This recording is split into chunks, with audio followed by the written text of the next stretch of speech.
Hello everyone, welcome to episode 1 and chapter 1 of the NEP Scholar Programme. We're kicking things off from here. It's going to be a mix of these kind of videos, some practical stuff together. I'm going to get you to do a lot of stuff. It's going to be a mix of some written articles, maybe some interviews with some kind of other people, or maybe we get some people kind of coming in as well who I kind of know and can reach out to describe different elements. The first chapter is going to be all about the basics and the principles of training, coaching, that depending on, it doesn't matter what your kind of bias or beliefs are, these are kind of things that we all need to live by. And I want it to be engaging. I want it to be, you're going to have to apply this stuff. There's no point just listening to me on a video and not doing anything about it. I'll take a lot of notes as we go through, and we're going to have tasks at the end of each kind of chapter and through the modules as well that gets you to either do some kind of homework, if you like, or work with other people in the club, or we're going to have some shared group discussions to talk about the kind of things that we're learning, how it applies to your training. So you might be coming on here for various different reasons. You might be just wanting to learn a little bit more about the sport. You might want to know more information so you can be the best you can be as an athlete. You might want to start coaching, so this is a good way to learn some knowledge and to get some experience from myself and all the stuff I've learned. Whichever, or it might be all three. Whichever way you're coming from it, it's going to be useful and it's going to help you. It's going to help you develop your own training, because yes, you could just listen and do the work and not do much of the thinking. But when you get into a kind of a problem or things aren't going so well, it's important to know how you got where you got to, and so you can get out of that problem. Okay, but in this video I'm going to talk about some principles. I've got all sorts of things wrote down. I'm trying to keep it straight to the point, and we're going to get into the details in later chapters. Okay, but the first principle of training that I would start with is stress plus rest equals growth. That's the most kind of important thing to remember, because that's what training is. If you're just starting out and you go for a 10-minute run, and you haven't been running before, that's going to be a stress. Okay, we maybe rest for a day, and then we do it the next day, we do 10 minutes again, and then after a week we're probably going to be a little bit fair, and you could probably do 15 minutes. But the important thing is, with stress, whenever you apply your stress, is that you have to rest, because it's in the rest where you get the growth. Because if we just trained super hard all week and we didn't recover, we didn't sleep, we didn't eat very good, we did triple days and we had 3 hours a night sleep and everything, all the training was hard, it wasn't easy, we wouldn't really recover. So you would just get worse. So the important equation to remember is stress plus rest equals growth, and it's in the rest that you do the growing. Number 2 is the law of diminishing returns. So what this means is, the better you get through your running career, the harder it is to get better. So when you start out, to be honest, you could get the first, say, year of running that you start with, you're going to get really fit, really quick. You're probably going to get 50-60% of your potential already in 1 year, without a doubt. And even if you don't really have to work that hard, as you get more into the sport, you're going to have to put more and more in, invest more resources in, more time in, to get better and learn more about the sport, to trade smarter and get to understand your body more. Maybe one of the reasons why you listen to this video, and maybe one of the reasons why you joined NEP, maybe you've been somewhere else for a few years doing whatever, or you haven't been in a club, and now you want to take things more seriously, so you've got to train smarter. It's the law of diminishing returns. And the fact is, we never know where our potential lies. So does anyone ever get there? Probably not. Probably nobody in the history of the sport has ever achieved their potential, because it's impossible to identify, and there's always something else you can grow towards too. Number 3 is, this is an important principle, and I think it's very much overlooked. It's do the least amount of work for the maximum possible benefit. So whenever you're looking at an athlete and you're thinking about what's the next logical step for that athlete, why give them a huge amount of overload and stress? Yes, it's going to get them better, but when you could give them a little bit extra to get them better and then keep working on that, 1, it's going to be safer, 2, they're probably more likely to do it because it's just a little bit more out of the comfort zone, a little bit more challenging than what they've done before. and there's less risk of injury or illness, and then there's always somewhere else to go after that. Whereas if you make too much of a jump too soon, it's hard to keep progressing and to keep motivated to keep progressing. So do the least amount of work for the maximum possible benefit. That's so important. My fourth point is so be specific in what you do, and if you want to improve a specific area, you've got to be specific in that area. So what I'm saying there is, if you're training for a hilly ultra, you're not going to train on the flat. You're going to train in the hills on a similar course to what the race is going to be.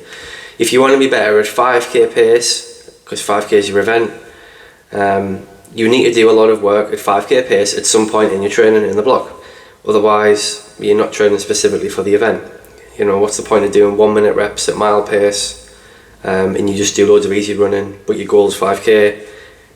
What's the point of that? It's good in the base phase, which we'll talk about later on, but it's not when you're getting closer to the event. You want to do more work at the goal or the environment that you want to be in. So be specific with everything that you do. Number 6 is kind of sorry, I've jumped one there, but the other one doesn't really matter.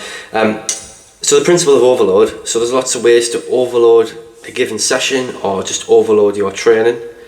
First one is volume. So we could do more. We could run more in a given run. We could do more reps of an interval session.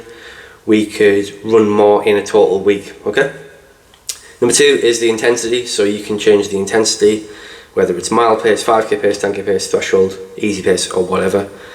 And for every time you kind of double, so let's say you do a 10k pace rep. Let's say you do a mile at 10k pace. If you want to do a mile at 5k pace, that's almost double the training load on your body. So it's important when you're counting weekly mileage, 1 mile of easy running is not the same as 1 mile at 5k pace. 1 mile at 5k pace is almost like 3-4 times the training load on your body as 1 mile at easy. So it's important to not measure it the same, which a lot of people do. Third one is frequency. So you can train more often, train more days, basically more reps in a given session maybe. 4 is density. So what that means is, rather than doing 1 hard session a week, you could do 2 hard sessions a week, or even 3 hard sessions a week, and that changes depending on your kind of training load. Normally the more volume you do in a week, the more time you can go hard in the week, and generally the more runs you can do in the week as well, because you have a bigger base, bigger foundations. And the other one is recovery, which a lot of people don't alter. So recovery is so important. How do you change the recovery? You could increase or decrease the amount of recovery, what it is. So is it 60-second rest for an interval session, 90-second rest, 30-second rest? Is it stand around? Is it jog around? Or are you actually working the recovery? Float sessions, for example. Are you going to run a set pace for the recovery as well? So do you set that as a specific thing? And altering the recovery changes the whole dynamics of the session, which you'll learn about in the energy systems when we do that in a couple of kind of episodes time, and you'll understand how just changing the rest by 30 seconds or making it more active or sticking an intensity to it can change the whole dynamics of the anaerobic and aerobic profiles of the session, and how lactates differ and all that stuff. It's very, very interesting. But as a coach or as an athlete, it's really important to understand the very, very different amount of different elements that there are to change a session. Okay, some other things which these are like factors of success. So these are principles in terms of factors of what's going to determine how good an athlete can be. So one is, unfortunately, not everyone is blessed with the same ability. Now, how this differs, it could be your angles in your body, your range of motion, the length of your bones in different areas. For example, if you look at East African runners who come from a very small part of Africa, kind of the borders of Ethiopia, Kenya, Uganda, they kind of have a smaller calf circumference, they have kind of a longer tibia, better dorsiflexion in the ankle. Basically they can generate more force with less effort type of thing. And then kind of people from other countries don't have that so well. So there are big differences geographically as well. People are born with a certain VO2 max, and you can alter that by 20-30%. So there's a reason why people can have a VO2 max of 80, and some, no matter what they do, they can have a VO2 max of 60, which is going to influence your endurance performance. Your economy, which is kind of linked to your body composition, where the amount of muscle fibers, so what's your percentage of fast twitch versus slow twitch. If you're more fast twitch, you're going to be a good sprinter. If you're more slow twitch, you're going to be, say, a good marathon runner. And everyone's kind of, most people are kind of more slow twitch than fast twitch to start with, but then it depends what you've done all your life. Have you been walking 50,000 steps a day? Have you been sitting on the couch all day? You know, have you just done sprint training, or have you just done easy running? And all these different things affect that. And you can change that, obviously, as you go through your running career, depending on what events you choose to do. You know, whether you're a 400 metre runner or a marathon runner, and everything in between. So yeah, everyone is blessed with a different ability. And they say the best way to increase your running performance is to choose your parents wisely. So that's a tricky one. Number 2 is motivation in terms of factors of an individual's success. Now there's 4 types of runners. You have people who have lots of ability and lots of motivation. These are the winners. These are the ones who are going to do really, really well in the sport. And to be honest, you don't really have to work too hard on them. The others is the people with no ability, or some less ability, but lots of motivation. So these people, they're going to work their socks off, but they're likely going to get ill and injured a lot, because they want to keep working hard and keep up with these guys who are women who have got better ability, but their too high amount of motivation kind of causes issues. So a coach needs to keep a watchful eye on them. There's the people with loads of ability but no motivation. They're the coach frustrators. So those people are frustrating. We're trying to get them to do stuff. It comes natural to them, but they just don't want to do it. Whether you want to work with them or not is up to you. And then the last group is the people with very little ability and very little motivation. Now, these people mostly don't turn up, so you don't necessarily have to worry about them that much. Maybe they find some motivation at some point, maybe, and then we're willing to guide them if they do. The other factor of success is the environment, and this is as big as probably the ability. They're all big, but this one's very, very important, because your environment dictates how you live your life ultimately. And in terms of like NEP, for example, or if you're trying to set up a coaching kind of environment, a training environment, a club, you want to, your job in that is to create an environment that allows the ability within the athletes to express themselves. You're not forcing it, you're just providing somewhere, an environment, a network of people that can bring out the best in those people, in that area. That's ultimately what it's about. And it's making sure that the people hang around with other people who have similar ambitions, and a support network to allow that to happen. The 4th point in terms of factors of success is to have a lot of luck. You need luck in the sport. You need luck to stay injury free, luck to maybe find this right group of people to train with in this environment. Maybe you found NEP and you found a good group within that to work off. That requires a bit of luck, but that has a massive part of play. Okay, I'm trying not to go on. I'm 15 minutes in. This last part is I'm going to be quite brief on it, and I'm just going to say some things. When I'm writing a training plan, this is what I'm thinking about. Number 1, training is everything that you do in your life. What I mean by that is, training is not just the stuff, the running workouts, the S&C, the yoga. It's how many steps you do a day, it's how you live your life, it's how much time you spend sitting down, it's all those aspects as well. Everything you do, everything you've done across your whole life, your childhood to now, has been training towards whatever event you do. Number 2 is training. Training is not the work you do, but the effect it has on your body. So what I'm saying by that is, don't do work for the sake of doing work.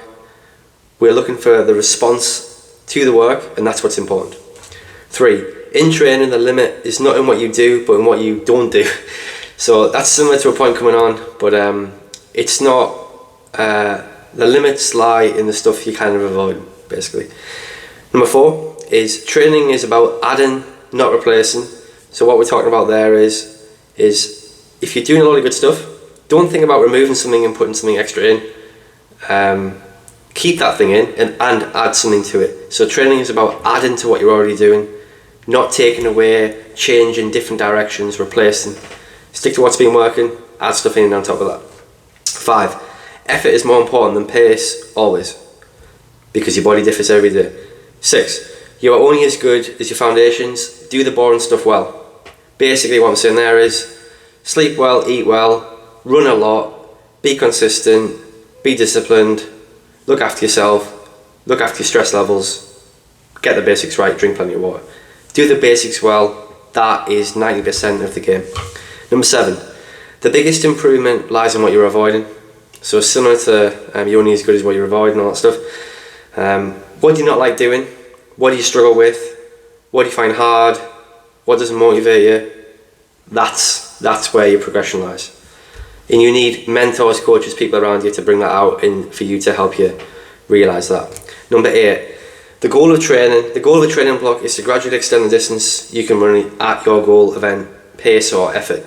So whether that's a marathon block, whether that's a 5k, a mile race, an ultra marathon, the goal of training, and it's similar to that pyramid video I stuck out on the Facebook and all that stuff, is to extend the distance you can run at the goal effort and the goal pace, and that's what all the other training comes in to help with.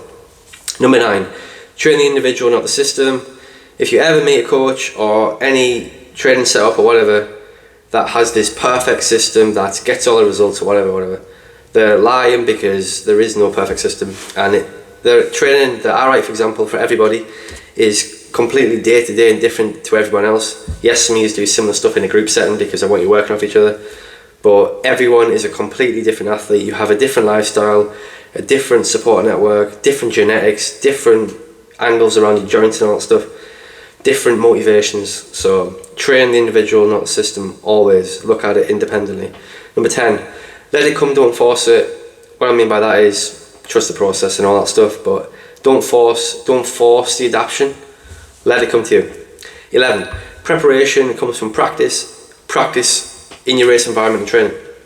What I mean by that is, if your race is on the road, let's say you got a hilly road race like Boston Marathon, are you going to do all your long runs on flat? No. Are you going to do all your training on the track and not on the road? No.